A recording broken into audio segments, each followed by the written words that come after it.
구독과 좋아요를 눌러주세요. 감사합니다. 반갑습니다. 자, 오늘은 수학 과제 양에 대해서 한번 얘기를 해보려고 합니다. 학부모님들께서 과제 양에 대해서 되게 좀 불만이 계신 분들이 계세요. 특히 우리 학원 같은 경우는 과제 양이 특정 수준이에요.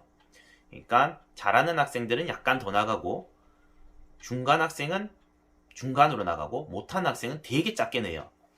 자, 이게 적정 수준으로 나가는 학원인데 왜 다른 학원은 10장씩 내주고 15장씩 내주고 하는데 이 학원 왜 이렇게 숙제가 작아요? 라는 어떤 클레임 내지는 어떤 항의성 이런 부분들이 있어서 제가 한번 영상을 항상 찍어보고 싶었던 영상 주제예요. 과제를 적게 내줘서 부모님들의 오해가 이런 거예요. 우리 학원은 과제를 학생들한테 적게 내줘서 학생들이 와 너무 좋아하면서 이탈률을 막으려고 하는 수작이다.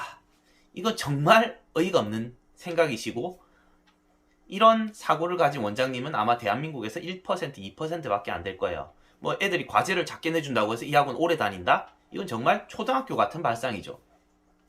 자, 그게 아니고 이렇게 과제를 적정 분량을 내주는 원장님은 저를 포함해서 제대로 된 어떤 교육 철학을 가지신 분이에요. 왜냐하면 과제가 많이 나가게 되면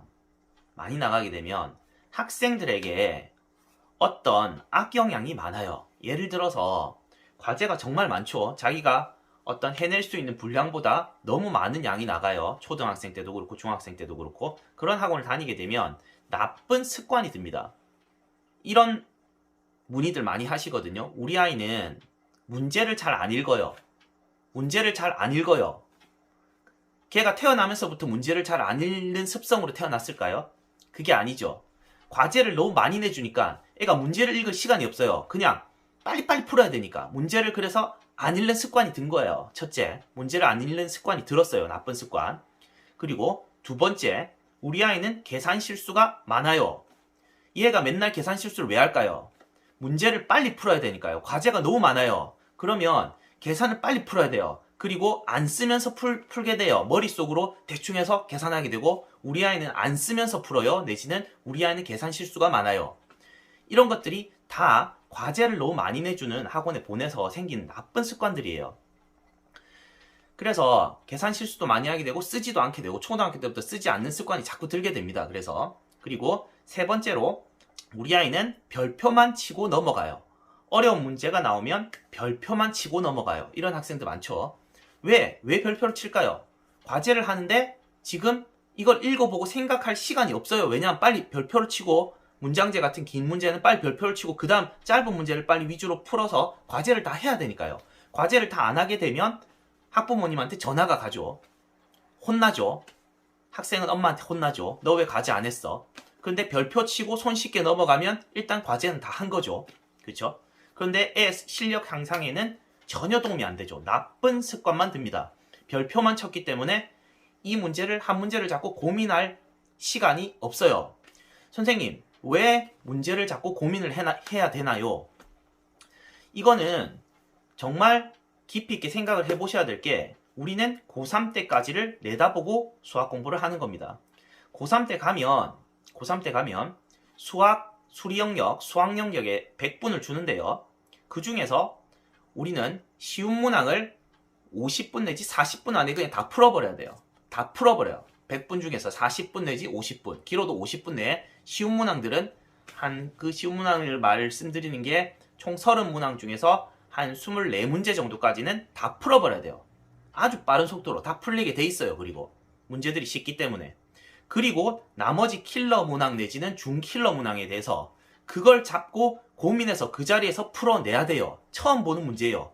우리 선생님들이 봤을 때도 처음 보는 문제예요. 그런 문제를 풀어낼 수 있는 문제 해결력을 길러야 되는 게 우리의 목표입니다. 그렇게 하려고 하면 이런 문장제들을 별표만 치는 습관은 좋은 대학 갈 생각하시면 안 돼요. 이런 킬러 문항들을 보면 또 별표만 치겠죠. 생각하기 싫어. 그러니까 우리는 우리 학생들의 수학 실력을 향상시키기 위해서는 이런 고민하는 좋은 습관을 들일 수 있는 학원에 보내셔야 됩니다. 과제가 너무 과도하게 많으면 고민을 못하게 만드는 거죠. 나쁜 습관을 들이게 자꾸만 만드는 거죠. 우리 아이에게 나쁜 습관을 좀 들여주세요 라고 하는 거예요. 숙제를 많이 내주세요. 우리 아이 숙제 좀 많이 내주세요. 과제를 좀 많이 내주세요 하는 거는 우리 아이에게 나쁜 습관을 좀 심어주세요 라고 하는 거나 마찬가지입니다. 아주 잘못된 겁니다. 너무 강력하게 말씀드려서 좀 기분이 안 상하셨으면 좋겠어요. 저는 의지가 확고하기 때문에 말씀드린 거고요.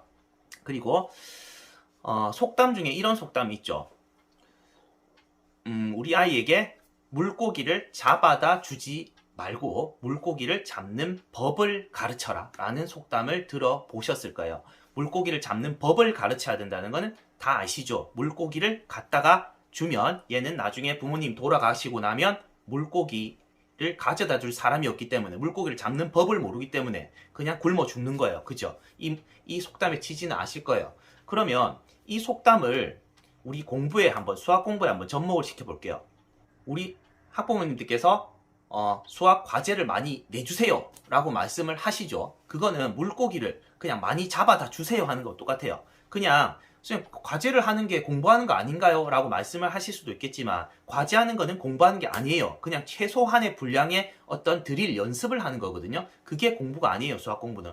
수학 공부는 개념학습을 하고요. 개념학습을 하고 자기만의 손으로 한번 적어보고 그거에 맞는 문제들을 예제들을 한번 풀어보고요. 그리고 틀린 오답도 해야 되고요. 그리고 깊이 있는 생각을 하는 시간도 가져야 돼요. 심화 문제를 한 문제를 잡고 저 같은 경우는 한 문제를 잡고 일주일 이상 고민해 본 적이 있어요. 고등학교 때 그 소중한 시간에 그렇게 고민을 했기 때문에 우리 이과반 최고의 선생님께서 저한테 이렇게 말씀하셨어요. 너는 전교일등보다 낫다. 전교일등보다 낫다. 그래서 저는 본고사 세대인데 본고사 전국권에 든 적이 있어요.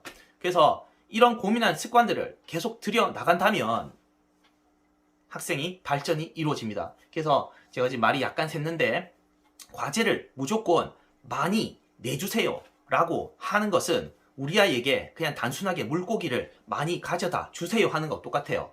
그러면 물고기 잡는 법을 가르쳐 주세요. 이게 바로 문제를 풀 수 있는 능력을 길러주는 거예요. 과제의 양을 적정하게 나가면서 우리 아이가 깊이 있게 생각할 수 있는 시간을 가지게 만들고 그리고 나쁜 습관을 안 들이게 만들고요. 그렇게 해서 좋은 습관을 들였을 때 우리 아이는 스스로 점점 발전을 하게 됩니다. 자, 이런 것들을 자꾸만 오해를 하셔가지고 이 학원은 과제를 작게 내주니까 학원을 옮겨야겠다. 이건 정말 저는 안타까워요, 사실은. 자, 이런 또 생각을 하시는 분도 계실 거예요.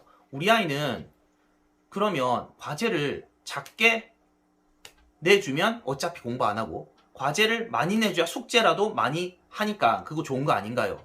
그러면 이런 학생들은 우리 아이가 다들 최하위권이라고 생각을 하시지는 않죠. 실제로 최하위권에게는 맞는 방법이에요. 그 방법이. 최하위권. 정말로 혼자 놔둬도 공부 안 하고요. 과제를 내주면 그냥 대충 하고 별표 쳐오고 어차피 공부를 잘 하기 싫어하고 운동을 더 좋아하고 뭐 공부에 취미가 없는 학생이에요. 그런 학생은 어쩔 수 없어요. 그 학생은 과제라도 많이 내줄 수밖에 없어요.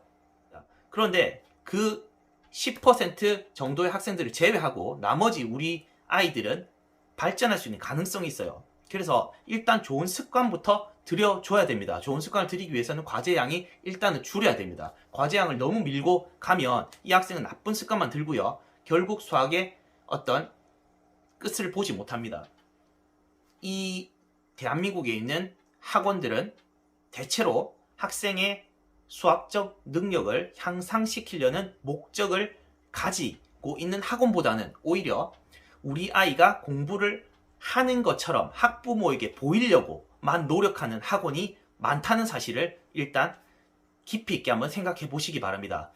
학생의 능력을 향상시켜서 실력을 향상시켜야 되는데 그것이 아니고 단기적인 목표만 가지고 성적 향상, 실력 향상은 없어요. 단순 반복을 통해서 성적 향상만을 이루려는, 그래서 과제를 많이 내줘서 우리 아이가 공부를 많이 하는 것처럼 착각하게 만들는 이런 학원들이 조심하셔야 돼요. 그래서 저는 교육 철학이 확고합니다.